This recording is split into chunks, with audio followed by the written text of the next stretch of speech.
Kalau di Bawean sendiri perkiraan tak sampai bulan berapa untuk angin? Untuk gelombang angin gelombang di musim angin baratan ini itu nanti sebenarnya ngikutin kaidah yang tadi saya ceritakan. Jadi nanti kalau matahari sudah bergerak, ini sudah mulai bergerak menuju ke utara. Tapi kalau di wilayah penyeberangan Gresik Bawean itu lebih cenderung di sini dari Samudra Hindia. Kalau ini bergolak lagi, ya desainnya juga berbeda. Sangkar meteo. Sangkar meteo. Jadi memang ada alat-alat menerima datanya di situ, kita olah, kita gunakan juga. Tapi ini yang super otomatis. Jadi kita bisa melihat sederas apa hujan itu, per jamnya juga udah kita bisa lihat. Hari sepanjang tahun, tiap hari selalu ada penguapan walaupun hujan. Tapi kalau sehari hujan terus bisa jadi nol. Termometer apung ini ada maksimum, ada minimum, nanti ditambahkan bagi dua jadi suhu rata-rata di. Nah ini ngikutin banget, kita teropong, kita ngikutin balon yang ada. Sampai balonnya hilang ya? Sampai balonnya nggak kelihatan.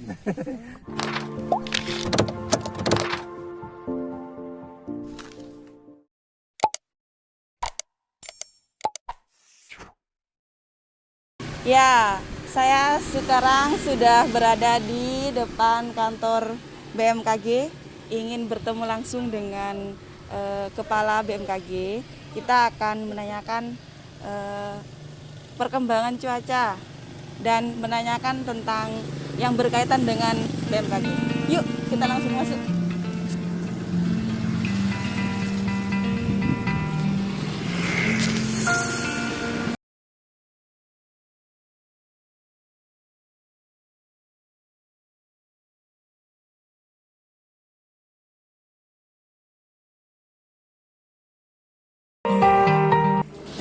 Assalamualaikum warahmatullahi wabarakatuh.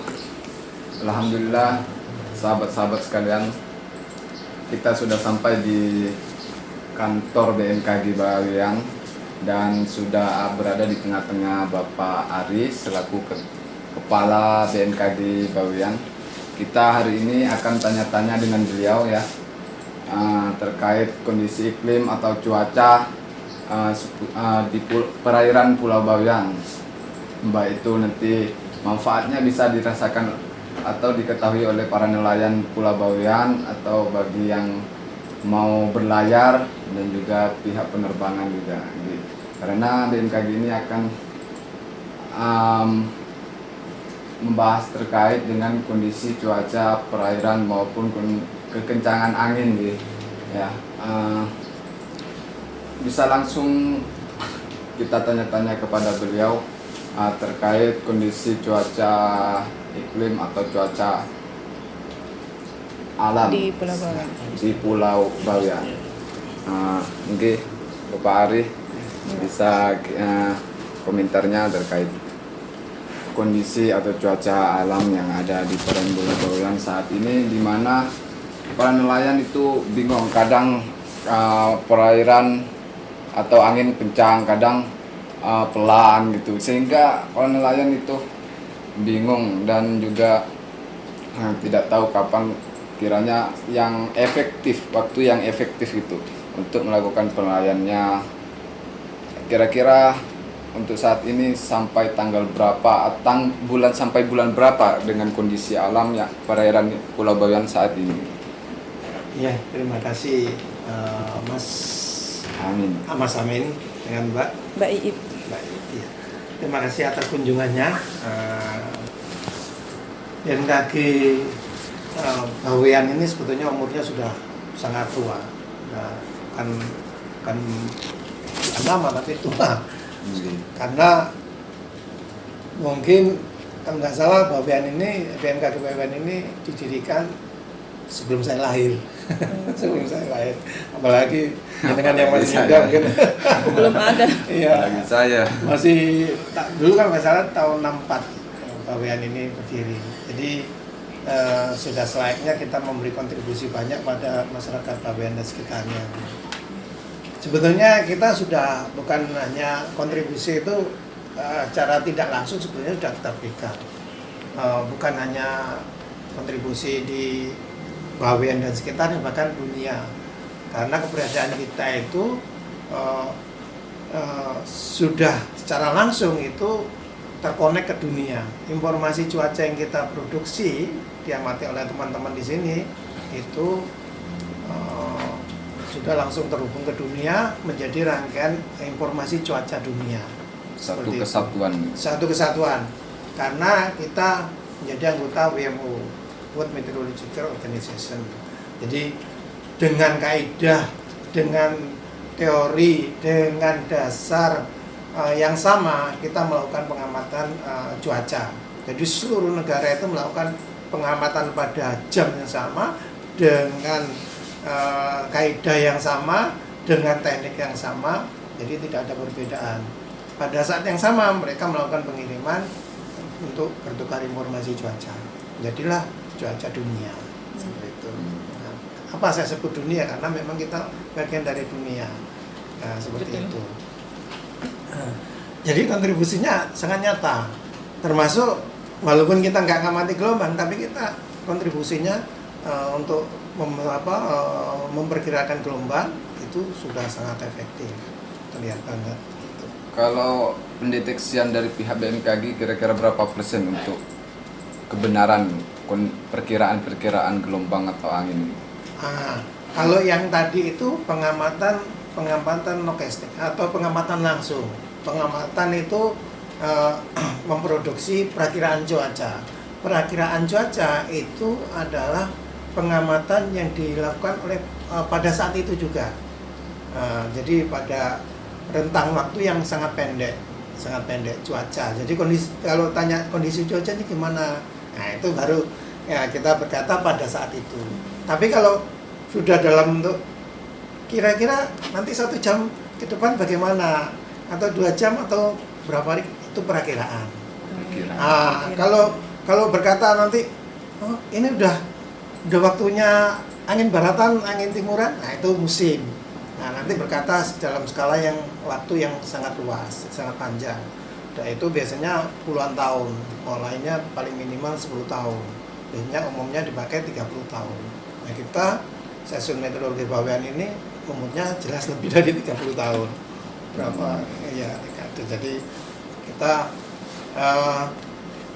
kontribusi dari pengamatan yang sesaat itu membentuk semua itu, membentuk perakiraan, yang membentuk pola musimnya sudah jelas. Berarti kalau namanya perkiraan bisa jadi tepat dan bisa Berubah-ubah. bisa berubah. Gitu. Ya, jadi di sini mengamati beberapa unsur meteorologi, beberapa unsur. Jadi mulai angin, kelembapan, tekanan, terus penyinaran matahari, kondisi atmosfer termasuk. Kita mengamati lepas balon itu kita mengamati udara atas. Jadi kekencangan angin. Kekencangan angin di atas tuh arahnya kemana? Belum tentu angin yang di bawah sama di atas tuh sama. Jadi mungkin angin bawah itu mengarah ke timur gitu ya, dari barat ke timur. Angin yang atas belum tentu, mungkin mengarah ke tenggara, mungkin mengarah ke timur laut, jadi belok ya. Mungkin bisa jadi seperti itu. Bisa muter-muter gitu di atas. Itu penerbangan balonnya itu setiap hari apa setiap minggu? Kita lakukan tiga kali dalam sehari. Dalam sehari 3 kali? Iya, 3 kali. Itu 3 kali itu alat-alatnya ada di situ. Terus kita melepaskan pada jam 6 pagi untuk nanti pengamatannya kita karena pakai standar nasional internasional tadi yang saya bilang. Jadi pengamatan jam 6 nanti dikirim jam 7. Jam 7 itu pas jam 00-nya GMT London. Jadi seluruh dunia melakukan pengamatan yang sama itu nanti dipertukarkan itu. Terus nanti pengamatan ini namanya pengamatan udara atas ya namanya. Pengamatan IBA, pilot balon. Nah, keren namanya, keren pilot balon. Jadi kita mengikuti balon itu karena nanti dihitung dengan perhitungan nanti kita tahu perlapisan itu kecepatan arah dan kecepatan anginnya seberapa. Mengukur kecepatan angin menggunakan balon. Iya, arah dan kecepatan angin. Nah nanti terus jam berikutnya itu jam 12 siang untuk dikirim jam 1 karena jam internasional jam 1 itu jam 6. Jadi 0, 6, habis itu 12. Di pengamati jam 5-an, sekitar jam 5-an untuk dikirim jam 7 malam. Mengirim jam 7 malam. Jadi itu aja. Pengamatan malam harusnya ada, tapi kita nggak efektif, jadi kita nggak lakukan. Cuma 3 hari, harusnya 4, ya, bisa 4 kali dalam sehari. per 6 kan, 6 Iya, iya. jam, 6 jam kan 24 jam pas. Nah seperti itu. Tapi kita siapkan alat-alatnya. Kalau dibutuhkan pengamatan pada waktu tengah malam, kita lakukan. Karena ada persediaan lampion itu harus. Nah kalau malam itu kan ada, kalau balon nggak kelihatan, harus kita sertakan kayak lampion, di dalamnya dikasih lilin gitu. Nah itu yang kita ikutin itu. Oke, kalau mengenai menerangkan. hubungan dengan pihak Dishub, ini bagaimana terkait penyeberangan, misalkan transportasi Bawean Gresik, ini kan menunggu cuaca. Berarti pihak Dishub ini berkolaborasi dengan BMKG ini. Ya, ya terima kasih. Jadi gini, informasi pengamatan dari kami lanjutkan. Informasi pengamatan dari kami itu termasuk salah satunya mengamati angin. Angin tuh kebetulan kita juga di tengah pulau, di tengah Laut Jawa. Pulau ini, Pulau Bawean di tengah Laut Jawa. Efektivitas informasi angin itu sangat berguna untuk mengetahui kondisi angin di Laut Jawa. Nah, kontribusinya sangat jelas. Sehingga dunia, bukan hanya Indonesia, dunia bisa menikmati hasil pengamatan kita, di mana angin adalah energi utama pembentuk gelombang. Nah, energi utama pembentuk gelombang. Memang informasi cuaca maritim itu bukan kita yang produksi, jadi teman-teman Tanjung Perak dulu tempat saya dinas di sana. Nah itu di BMKG Tanjung Perak yang memproduksi. Nah kita mendelivery atau men-share hasil pengamatan teman-teman ke seluruh stakeholder yang ada di Bawean, termasuk ke masyarakat. Nah perlu diketahui perlakuan kami BMKG terhadap masyarakat Bawean, termasuk stakeholder yang ada rangkaiannya dengan Bawean, termasuk pihak-pihak Gresik, itu sangat istimewa dengan kita memberikan informasi cuaca per jaman. Per jam, bukan lagi per hari. Kan biasanya berlaku 24 jam gitu. Iya. Ini per jaman. Jadi kami mohon memang jangan lagi melihat yang per hari. Kita kalau memang menggunakan apalagi aktivitas penyeberangan, kita udah jalur yang kita gunakan per jaman itu untuk jalur penyeberangan. Jadi mohon kalau sudah ngikutin itu mendapat fasilitas itu jangan lihat yang per hari, karena kegunaannya berbeda. Walaupun kita, jadi intinya gini, kami ingin memberikan kontribusi sebesar-besarnya pada masyarakat, terutama pengguna atau operator yang seperti itu. Kita harapkan termasuk masyarakat dengan informasi cuaca itu masyarakat cenderung bisa siap menghadapi segala sesuatunya. Kalau dulu mungkin kearifan lokal mereka dengan pengetahuannya maupun informasi dari kakek neneknya, dari teman, dari mungkin sebentar lagi musim angin, sebentar lagi musim gelombang, bulan ini mungkin ini gelombang. Sekarang kita harapkan dengan adanya BMKG sudah ada kepastian minimal 1-2 hari itu sudah kita bisa pastikan 80% lah, kepastiannya sudah bisa kita pastikan. 80%. Iya, kalau kita nggak terlalu sok 90%, saya kira kayak itu. Nah itu lebih kalau kita di angka 70 aja udah bagus, asal lebih dekat. Seperti itu. Saya juga pernah terbaca salah satu milik akun yang bernama Kemas S. Rizal tadi pagi, di mana pernah kesini tak? Kemarin ini. Ya, tak, saya bacakan captionnya ini ya, sahabat-sahabat. Dulu tahun 80-90-an orang Bawean menyebutnya kantor meteo atau meteorologi. Keberadaannya dipandang sebelah mata karena apa yang dikerjakan di kantor ini tidak begitu dipahami oleh orang Bawean.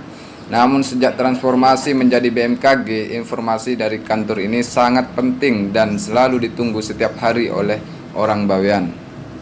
Sebagai informasi untuk melaut atau berlayar. Terima kasih BMKG Bawean Talk. Insight bersama Kepala BMKG Bawean Bapak Ari Wijayanto.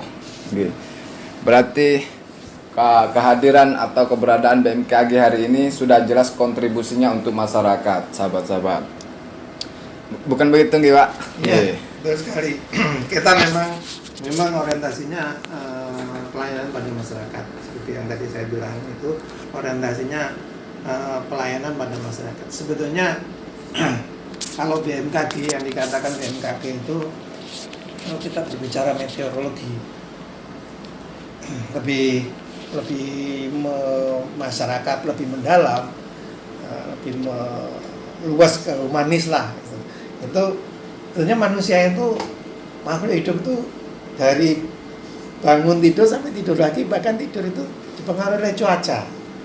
Percaya nggak percaya, kita tidur pun kadang-kadang kalau udah cuacanya nggak nyaman, kita tidur juga nggak nyaman gitu. Apalagi aktivitas dalam sehari-harinya. Itu kita akan memberikan informasi sebaik mungkin, sebanyak mungkin, seefektif mungkin. Nah, sebetulnya kita juga ingin feedback dari masyarakat, feedbacknya ke kita itu ya tadi itu seberapa efektif. Nah, itu kita tiap terbuka untuk itu, untuk memberi masyarakat. BMKG punya akun Facebook sendiri sepertinya saya lihat. Apa namanya, Pak?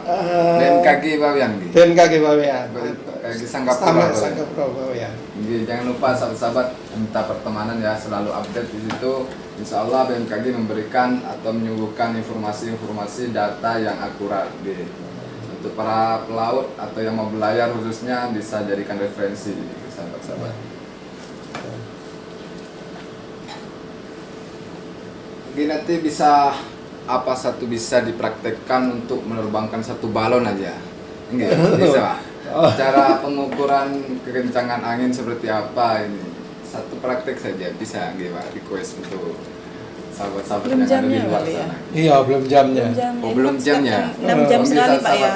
Nanti Siang jam 12-an nih, Pak. Iya, jam 12. Nanti mungkin kita bisa kesini lagi untuk bagaimana praktek pengukuran kekencangan atau kecepatan angin saat mengukur dengan menggunakan balon, sahabat-sahabat. Balon raksasa.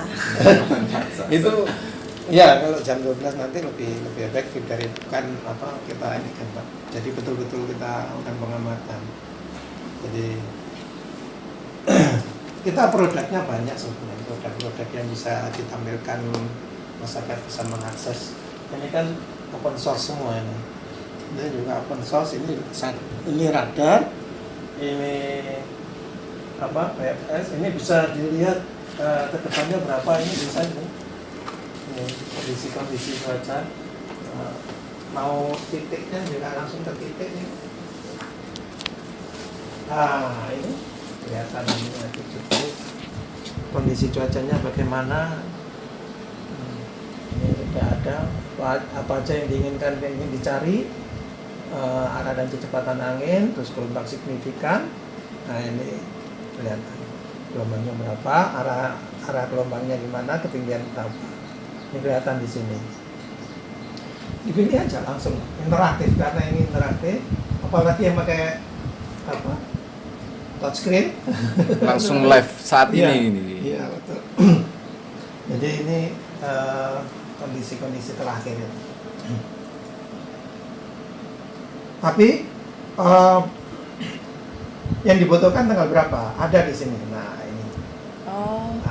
Yang dibutuhkan perkiraan cuaca tanggal berapa bisa langsung update sekarang, ya. Betul. Kita inginkan memang masyarakat betul-betul efektif bisa memanfaatkan informasi kita.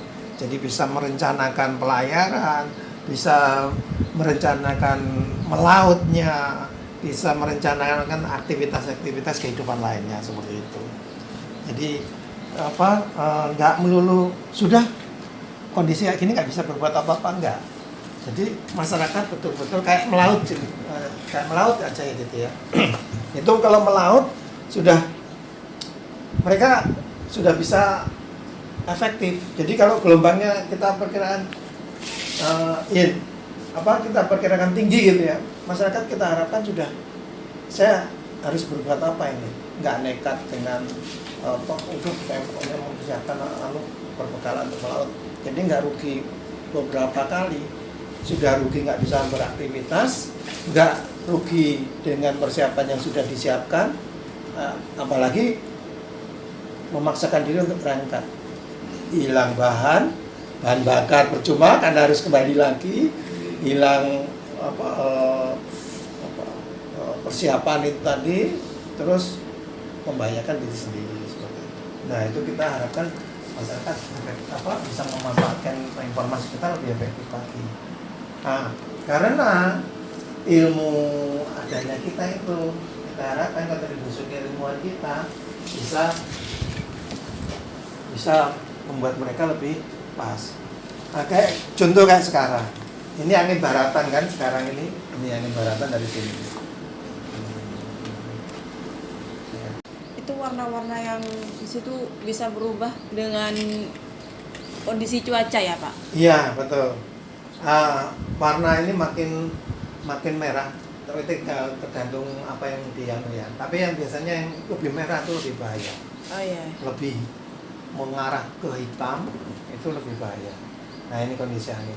Kondisi angin sekarang ini angin sebetulnya sih angin itu dari utara selatan. Kalau nggak utara ya selatan. Tapi ada karena kita kebetulan di Khatulistiwa ini dibelokkan oleh gaya Coriolis. Jadi tiap melewati Khatulistiwa itu angin itu dibelokkan secara otomatis. Nah makanya jadi angin barat. Sebenarnya juga nggak murni barat sih. Ini barat laut. Nah, tapi kita rasakan itu ini. Kalau masyarakat sekarang nelayan tradisional misalnya nggak menggunakan informasi cuaca kita, itu nggak tahu di sini ini energinya dari sini atau dari sini. Seperti itu. Ini kalau kontribusi gelombang yang ada di Laut Jawa itu energinya dari Laut Cina Selatan dengan Samudra Hindia. Nah, tapi kalau di wilayah penyeberangan Gresik Bawean itu lebih cenderung di sini dari Samudra Hindia. Kalau ini bergolak lagi, gelombangnya tinggi, udah kita dapat sisa-sisanya energi yang masuk ke sini. Oke, di sini karena ada selat, dia jadi lebih tenang. Di sini tinggi, di sini tenang, keluarlah energinya di sini. Jadi kayak seperti ini. Ini kan biru nih, ini tenang nih gelombangnya. Nah ini muncul dia di sini. Nah kalau ini gelombangnya juga tinggi, ini langsung dapat pasokan energi lagi.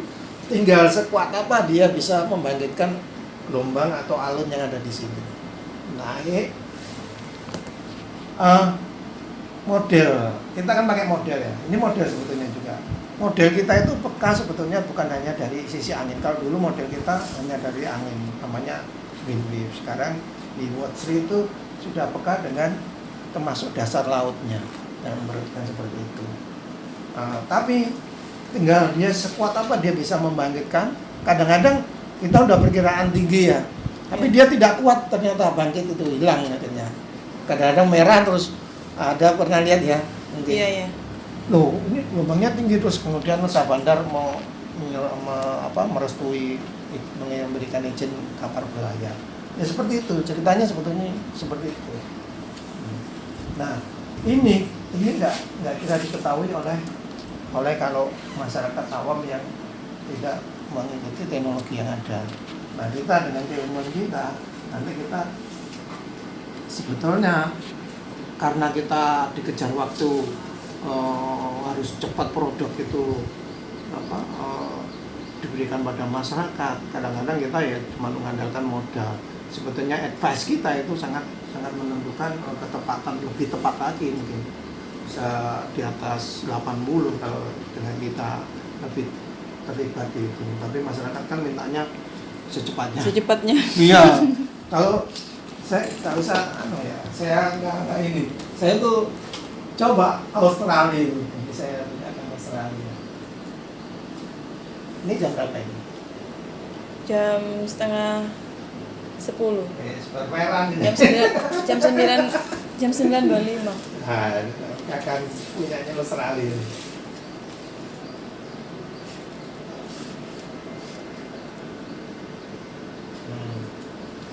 Australia's official.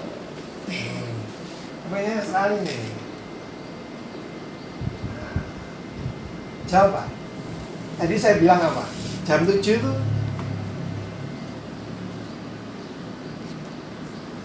itu jam berapa kalau internasional? Jam 00 kan? Karena internasional kan kita ngikutin internasional kan? Nah, jam 7 jam 00. Sekarang jam berapa? Hampir jam 10. Jam setengah 10. Jam setengah 10. Sekarang tanggal berapa? 17. Ya. 17 apa 18? 18, Pak. 18. Ini loh, hampir jam 10 belum keluar jam 00-nya. Padahal pengamatan kita udah dari tadi.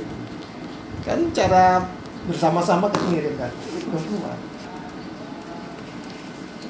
Itu kenapa belum keluar? Karena ini. Ya, maunya mereka. Oh. Ya kan kerjanya nggak bisa langsung gitu. Harusnya kan peran serta manusia. Alat itu kan hanya apa ya? Tool kan pembantu kita. Iya, tuh. Nggak bisa serta merta harus kita. Nah kalau harus kejar waktu harus ini padahal apalagi ini aja negara udah sangat modern ini. Ini mungkin udah sistem ini yang langsung komputerized istilahnya. Kalau kita kan masih manual itu aja dituntut cepat gitu. Nah sebetulnya makanya kita itu lebih mengedukasi masyarakat akan peduli nanti dengan tidak serta-merta dengan kesabarannya untuk menunggu informasi itu lebih baik lagi. Kayaknya seperti itu sih arahnya, pengennya gitu. Ya kita tetap memodernisasi alat-alat kita untuk lebih baik lagi. Ini dulu saya nggak seneng pakai ini, soalnya ini lucu ini ada belokan. Ini kan nggak bener angin itu terus ada langsung belok tajam itu kan nggak mungkin. Angin itu kan smooth ya caranya. Nah, ini Australia ini banyak low. Angin tuh bergerak dari tekanan tinggi ke tekanan rendah kan. Dia mengarah ke sini nih. Makanya ini banyak low di sekitar Australia. Sebetulnya tujuannya itu tadi saya bilang, angin itu sebetulnya dari utara ke selatan atau selatan ke utara. Karena tekanan tinggi ada di sini, tekanan rendah ada di sini. Jadi ngarahnya ke tekanan rendah sini. Nanti kalau angin timuran, begitu juga kebalikannya. Nah, dari tekanan tinggi yang di sini mengalir ke tekanan rendah yang di sini. Nah, tapi karena melewati khatulistiwa yang ini, dia dibelokkan, selalu dibelokkan. Indonesia itu benar lihat serumitnya ini Indonesia itu. Coba ini kan enggak ini, ya kan? Australia itu enak, walaupun ketoknya gini, tapi ini enak ini. Contohnya enak ini. Kita itu kalah menang ya tetap susah. Ini kayak gini rumitnya ini Indonesia itu. Apalagi kondisi geografisnya mendukung kesusahan itu. Iya Pak. Dihapit oleh dua samudra. Ini samudra Pasifik sama samudra India, sama dua benua, Asia sama Australia. Kepulauan lagi. Istimewa. Pengolahan banyak, airnya berlimpah. Sebenarnya gitu sebenarnya Indonesia itu. Enak sebenarnya juga kalau lihat cuacanya itu. Nggak ada tempat musim, nggak ada Indonesia karena disinari sepanjang tahun oleh matahari. Gelombangnya itu memang angin baratan tuh, ya ini utamanya itu adalah dari Laut Cina Selatan dari sini. Anginnya di bawah angin kan, pembentuk utama gelombang itu angin. Nah, energi yang tadi saya ceritakan dari Laut Cina Selatan itu energi pembantu. Jadi kalau udah alunnya tinggi, tinggal ditambah sedikit angin aja yang berembus ke terus menerus di permukaan air udah tambah jadi tinggi dia, gelombangnya lebih tinggi lagi dari yang ada seperti itu. Tapi kalau anginnya tidak lurus seperti ini kan belok ini anginnya, nggak terlalu signifikan. Ya alhamdulillah, mungkin dibandingkan tahun-tahun sebelumnya gelombangnya lebih aman sekarang. Tapi alurnya tinggi. Kalau di PWN sendiri perkiraan tak sampai bulan berapa untuk angin?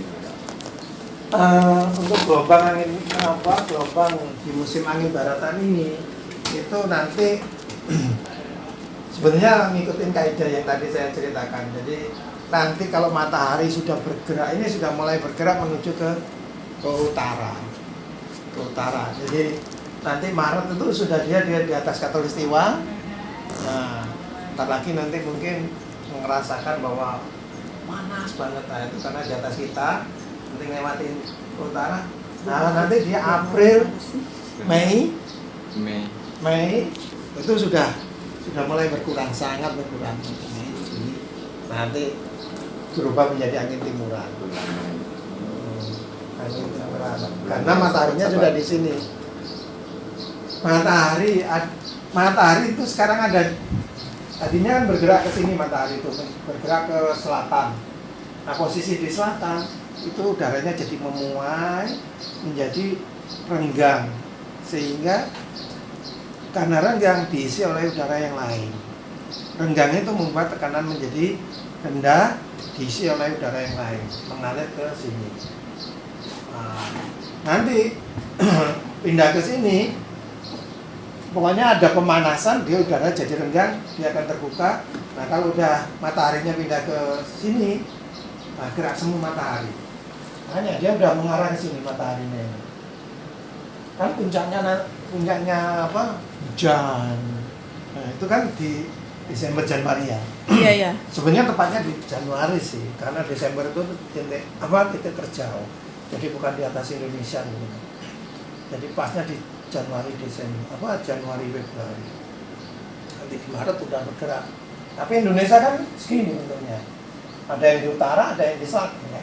Nah, kita nanti karena kita itu wilayahnya di sini, di Laut Jawa, Pulau Jawa, Laut Jawa di sini.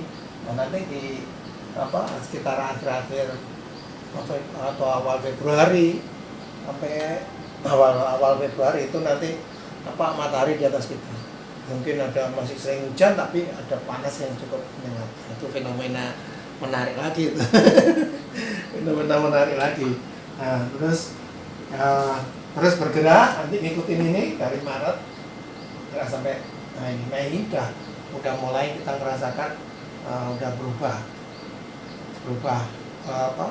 musimnya dari tadinya angin baratan menjadi angin timuran. Perubahan musim itu adalah masa peralihan, bukan musim peralihan tapi masa peralihan. Nah, di situ biasanya kondisi anginnya sudah tidak stabil, malah cenderung karena dia dari angin timuran nggak mungkin langsung berubah jadi angin baratan langsung berubah jadi timuran, nggak mungkin. Jadi dia harus berubah pelan-pelan karena pergerakan mataharinya juga ngikut seperti itu. Nah, menjadi angin timuran. Nah, masa peralihan itu biasanya cuacanya lebih aman. Tapi ada juga momentum biasanya justru masa peralihan itu kadang-kadang fenomena alam yang lain mengikuti.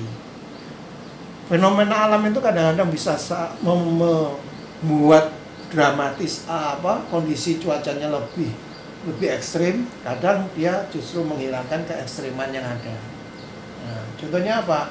Misalnya anginnya kencang, kayak di lautan aja, anginnya kencang, tiba-tiba ada hujan.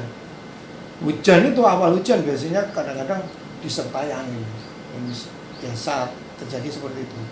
Angin sebelum hujan biasanya angin kencang, udah hujan, udah.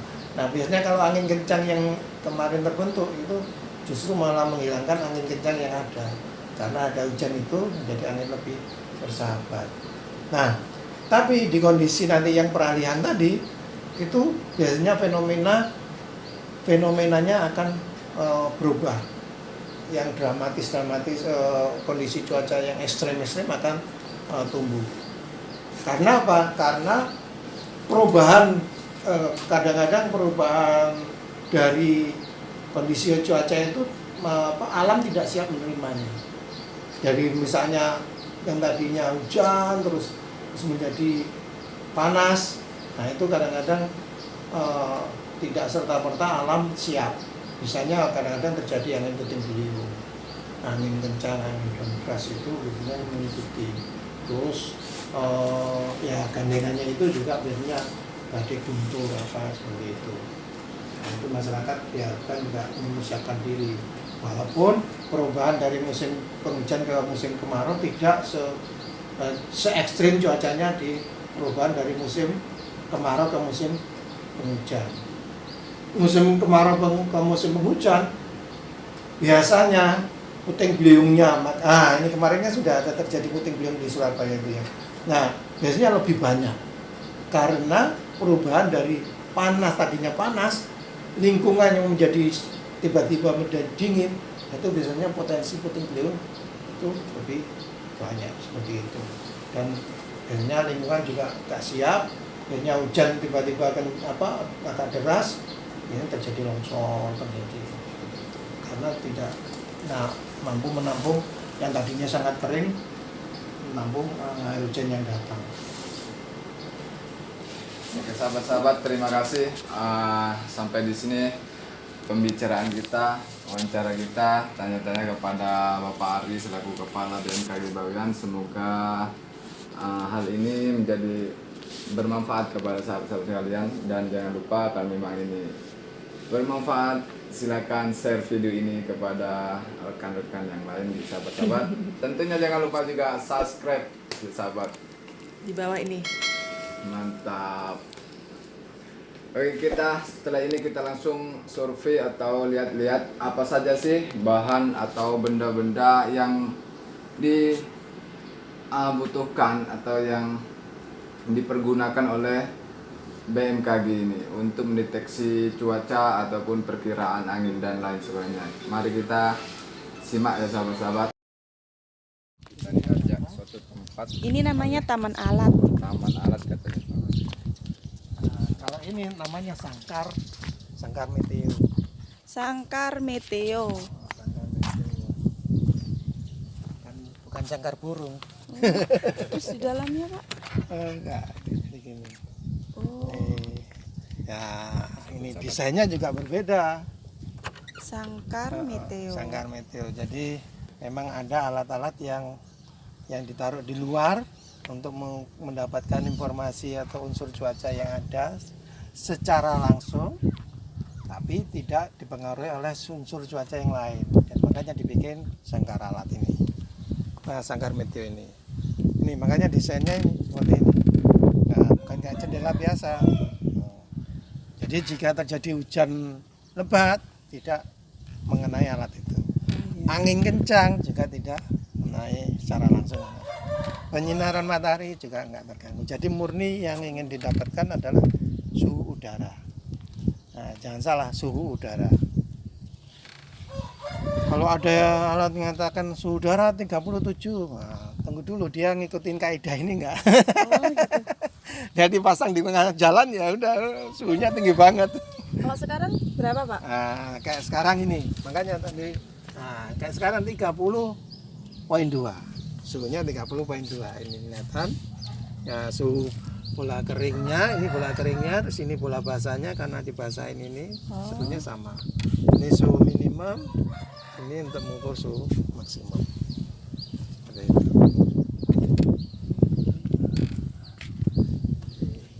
Intinya termometer ini dua jenis saja, termometer air raksa sama termometer alkohol.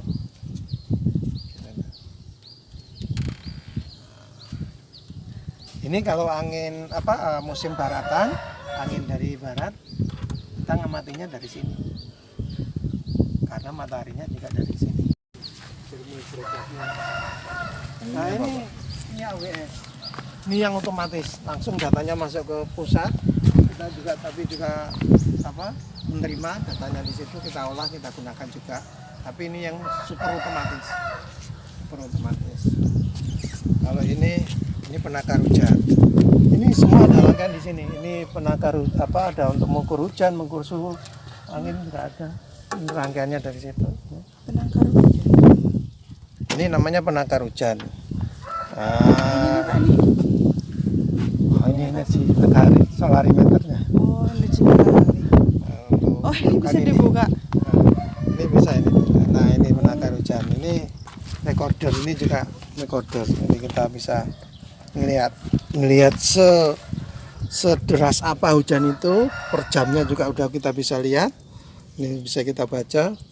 Terus sampai kapan dia mulai, sampai kapan dia berhenti. Jadi kederasan hujan itu udah bisa kita lihat.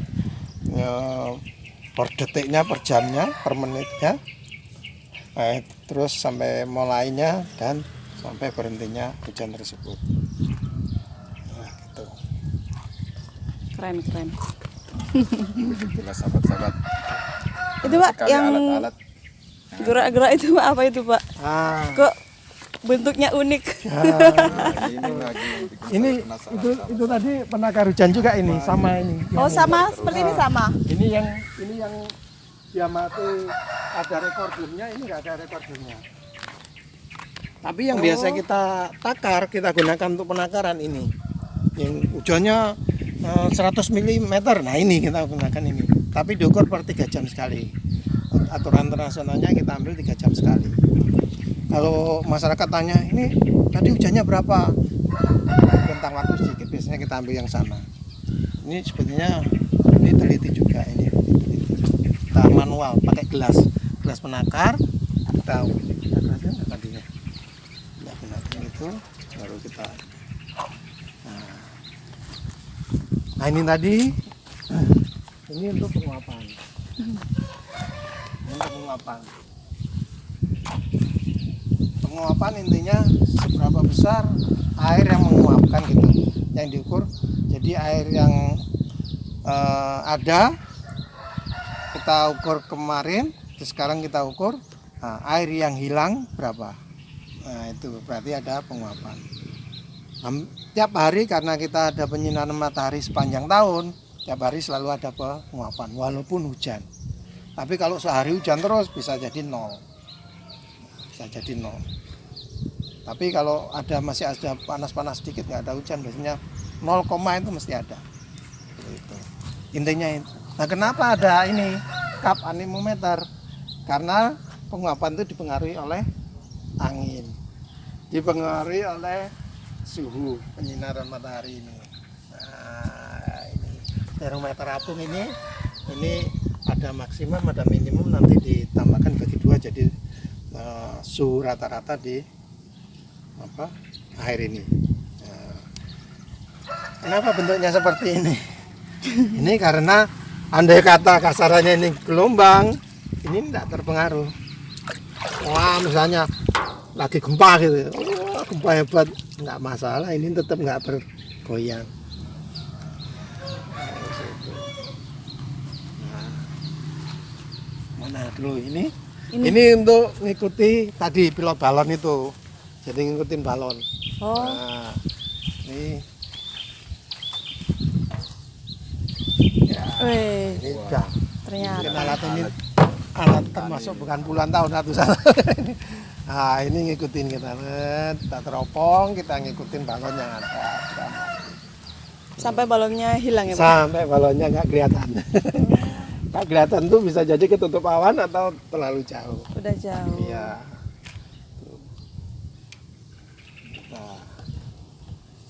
Lengkap banget ya Pak ya?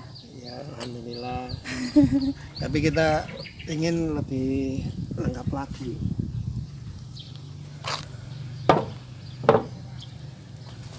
Nah, itu untuk mengukur mengetahui arah dan kecepatan angin di masing-masing lapisan dengan teodolit itu. Itu namanya teodolit. Teodolit. Kalau ini untuk mengukur energi matahari. Nah, lebih cenderung energi matahari ini solarimeter.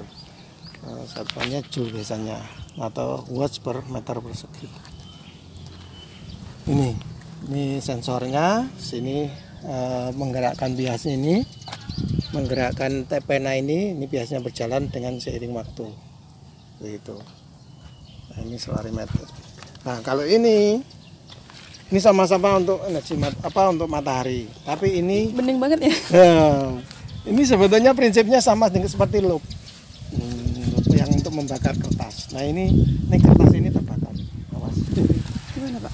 Ini. Dari situ kan kelihatan, nggak kelihatan? Itu yang titik itu. Oh, Nyala itu. iya. Nah, itu. Jadi sinar matahari memfokus ke sana membakar itu kertas bias itu. Nah, itu jadi hitungannya per jaman.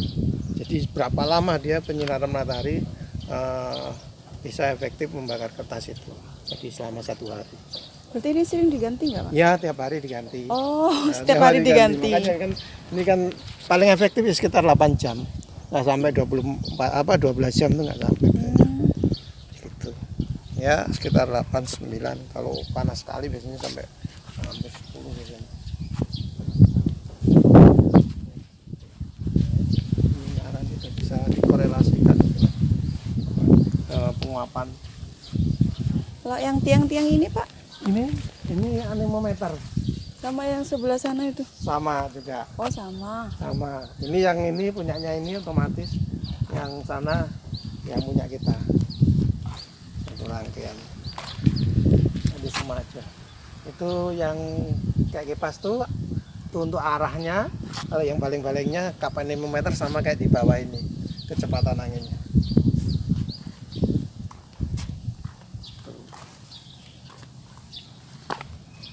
Tapi kita punya alat juga untuk mendeteksi gempa gitu.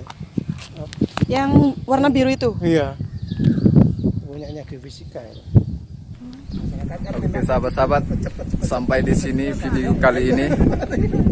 Jangan lupa like, subscribe, dan komen kalau memang ada pertanyaan sahabat-sahabat, dan share juga ya sahabat-sahabat.